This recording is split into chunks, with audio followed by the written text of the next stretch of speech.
Hello planner friends, in this video we are going to talk about setting realistic goals for next year, and this is going to be step 1, and this is going to be a time-based approach is what I call it. I don't know if this is like an existing way of doing it, or if I came up with it, probably not. But this is just how my brain works, and this is how I want to do it for next year. So let's just talk about what we're looking at.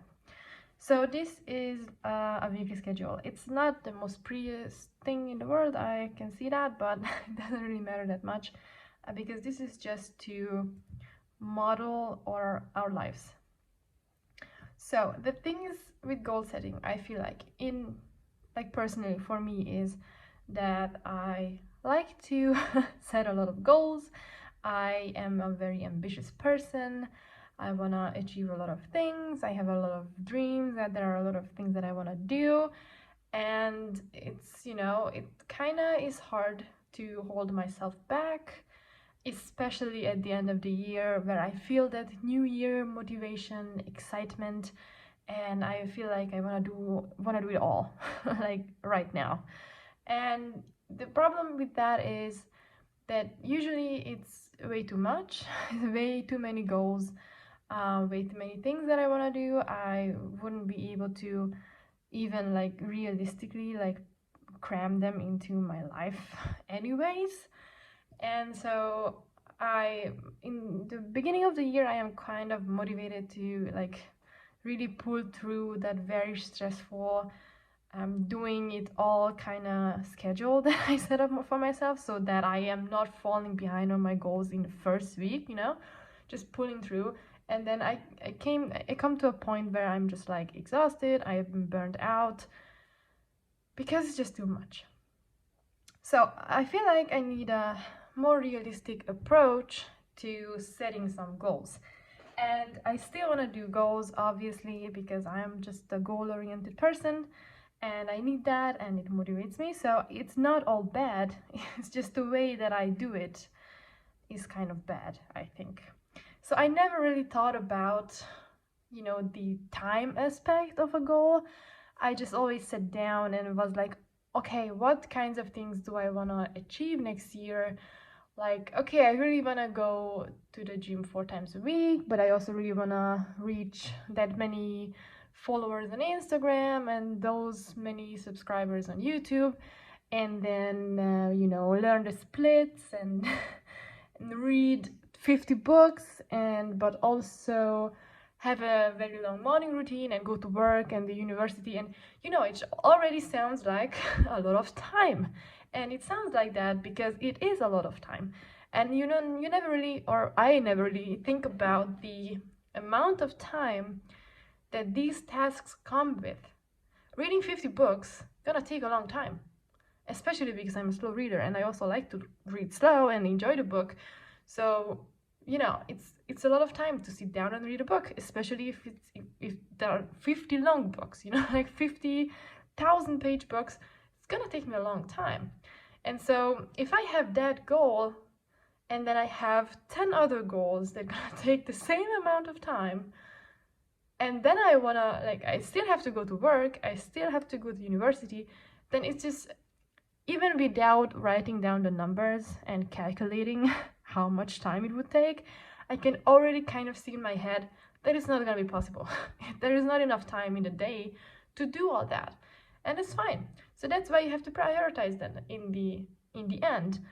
But let's just revert back to the beginning phase of this, which is what you see here, which is kind of like a model time management for the week, a model of my week. And obviously this is going to be different for you because your life is completely different than mine.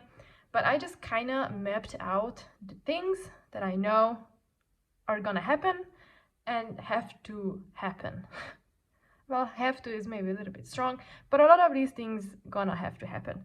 For example, I'm going to work 2 days a week because I'm a college student, so I'm working part-time. So I know this time is not gonna be available for anything else but working. I'm gonna be at work. That's it. So I did this with a lot of different kinds of things. I put in things that I knew are non-negotiable for me for the week, that are going to take time. For example, university work. This semester is a little bit different for me. That's why it's not a lot of time. I am scaling back a little bit for my mental health. So I'm only taking one subject this semester, so it's not a lot of time, I know, even though I'm actually a full-time college student. I'm just taking a little bit of a break for my mental health. So I scheduled in an appropriate amount of time per week for uni. And then I also decided I want to definitely schedule in, that is actually non-negotiable for me, is a morning routine and an evening routine. It is because it doesn't have to be the most elaborate morning routine, like getting up, doing yoga, meditation, whatever.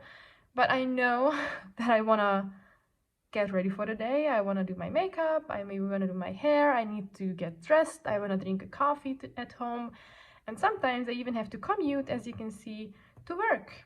It is not going to be every day, but it's like a 2-hour window that I know is there for me. And if I don't have to commute, then I can do a little bit more. I could be a little bit slower with my makeup and enjoy it and drink my coffee in a slower rate, you know.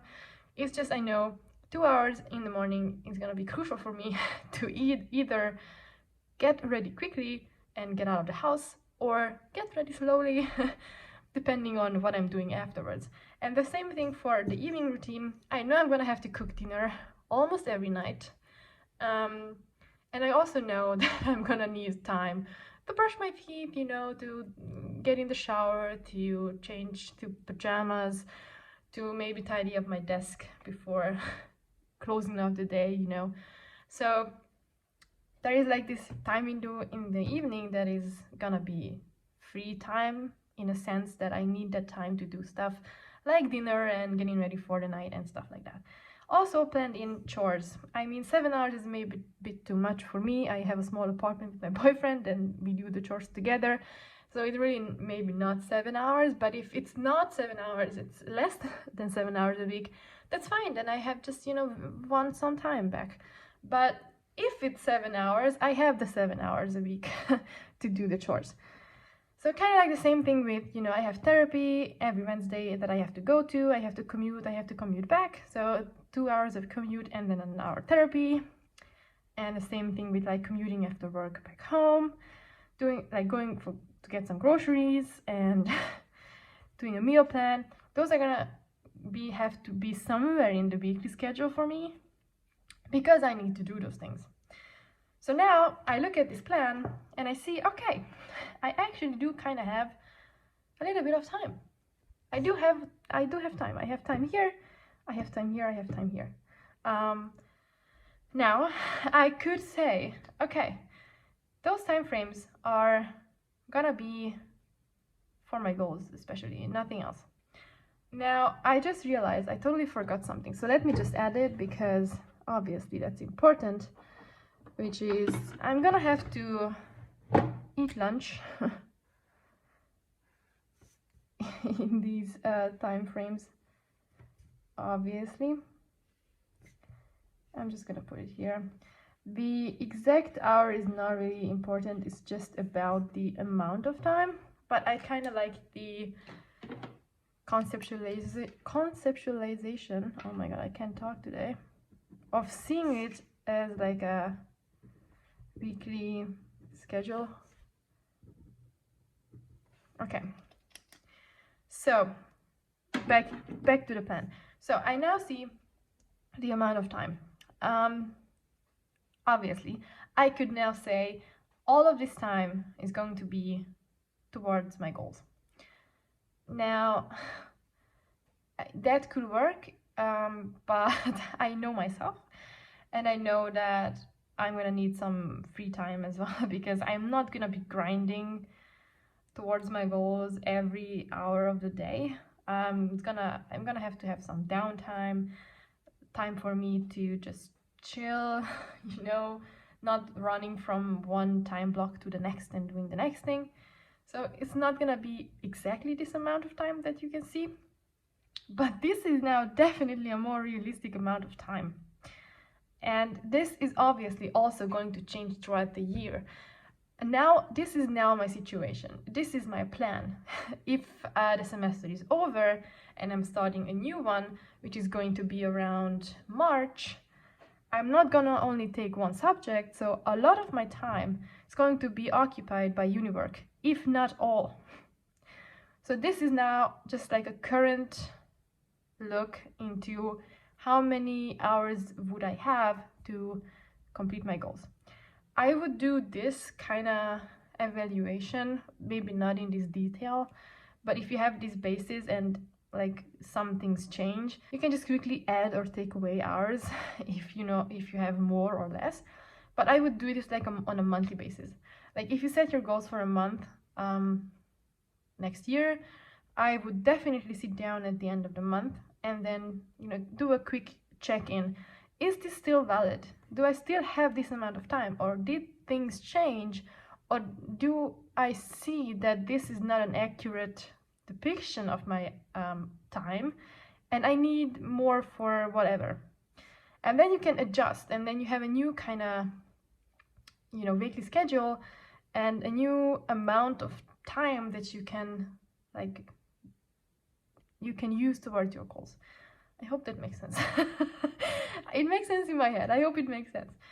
So I would do this again, but we are obviously now talking about setting goals for a whole year, which is kind of very difficult. So you could do like more like a big picture weekly schedule. So things that you know are probably not going to change. So you maybe know that you are going to work 9 to 5 days a week, no matter what, next year, because that's just what you like to do and this is how it's going to be. And then maybe just put that in and leave everything else like empty.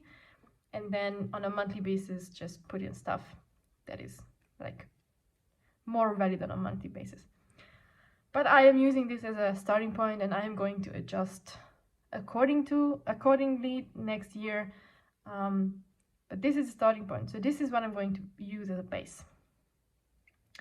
Now, you could do this in another way as well. If you are not vibing with the weekly schedule thing, I also created this, which is like a time budget. I hope you can read it. Okay, seems like you can, I hope.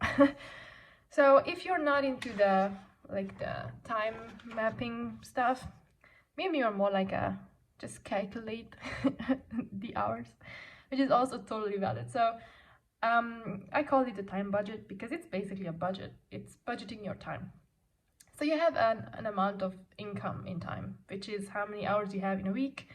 Obviously, you can do this on a monthly basis or whatever, however you want to do it. I work on a weekly kind of basis, so for me it's a week, but you can do it however. So you have 168 hours per week. So now obviously that's your income, and we are going to distract from that your expenses, which is what you spend time on. So obviously the biggest one, or one of the biggest ones, is going to be sleep. I went with 8 hours per day for this calculation because that is actually what should be a goal, kind of. Obviously there are people who sleep less than whatever, however it is for you, calculate that many hours. I said 8 hours because I think that's like the standard amount. So that's going to be 56 hours a week. I have work, I have uni. I calculated food, which is 2 hours a day because I only eat 2 times, lunch and dinner, and I just calculated 1 hour per meal per day, so that's going to be 14 hours. But obviously these numbers are going to be very personalized to you, so just list everything that is going to go out of your account, meaning you are going to spend time on, and then you're going to be left with an amount of time. In my case, it's 27 hours. Now, as I mentioned, let's not stress ourselves out and say, okay, 27 hours after I did all the stuff that I have to do, not many things in here that I really want to do or that are really fun to me, except maybe date night or whatever, but you know, or doing my makeup. But these are the things I feel like are gonna have to happen regardless of how, you know, of what I want to do, which is maybe sleep in or maybe play a video game or I don't know, whatever. So we have 27 hours, or I have 27 hours. This is just an example for you. So maybe let's say, okay, 27 hours left, but let's just say 20 hours. So there are 7 hours in the week, which is 1 hour per day, which is not much at all. So you could just even, you know, get, depending on how many hours you still have left and how many you want to spend those on your goals and how many you want to have just, you know, free time, you could definitely, you know, distract more than that. You could also argue that not everything is going to go like this smoothly, so maybe you would also plan in some buffer or whatever. So you could say maybe 3 hours a week is buffer, just maybe I take longer on my commute because the train is not coming, you know, whatever it is. Let's just say in my case 20 hours. That's a solid chunk of time, and I know a lot of people are not gonna have this many hours left, and I am totally aware of that, and I know and usually I don't have this many hours as well. It's just my situation currently. But how many, you're gonna see how many hours are left. And if it's 0, that's like a tough spot to be in. And I'm sure that's probably also emotionally a hard situation, because I'm sure if you're watching this video, you have goals and you wanna do something and you wanna achieve your goals and move towards them. And it's probably hard to see that there is not really any time for that. Now, obviously, if that's the case, you could look at your expenses and see, is there anything on here that I can maybe reduce a little bit from? So I could definitely say, I don't need a 2-hour morning routine every day. Maybe I'm not gonna do my hair, I'm just gonna do my makeup, so it's gonna be 30 minutes less per day, and I could have 30 minutes a day for my goals. So it's always, you know, it's always a little bit like shaping and rearranging time in a way that you have time for things you have to do and you also have time for things you want to do, which is obviously a very hard task. Time management is hard. So yeah, but then you maybe can, you know, get a little bit of time. Maybe it's not much, but it doesn't really, I mean, I get if it's like sad or it's, you know, not very nice to not have a lot of time for yourself, for your goals and stuff. But it's really not about how much time you can spend on your goals. It's more, well, this video is more about being realistic with how many goals and what kind of goals you can achieve. And being, you know, practical with the amount of time you have. So if it's not a lot of time, it's totally fine. It's not a bad thing to not have the time to, you know, hustle or whatever. If all the things that's on your list are things that you want to do, that you have to do, that you're okay with doing, then it's fine. If there are things on your list that you don't really want to do, maybe think about changing those things. So those hours are going towards something that you want to do. But that's, you know, that's a whole kind of other discussion. So let's go back to this. So the practical result of this is to know, okay, I, myself, me as I am and how my life is, I would have 20 hours a week, which is, as I mentioned, a lot of time. 20 hours a week I could spend on my goals. And now this is when I can, you know, think about, like, okay, I have 20 hours. What do I want to do? What are my goals? And this would be like step 2. So I'm going to talk about that in another video. But I have a couple of different things that I want to talk about in that video, like goal setting and whatnot. This is one of the things that I want to talk about in that video. So if you want to see that, subscribe to my channel, because that's going to come out, I'm hoping, soon. So now you can talk about what are the goals and what are the priorities of those goals and how much time it's gonna take.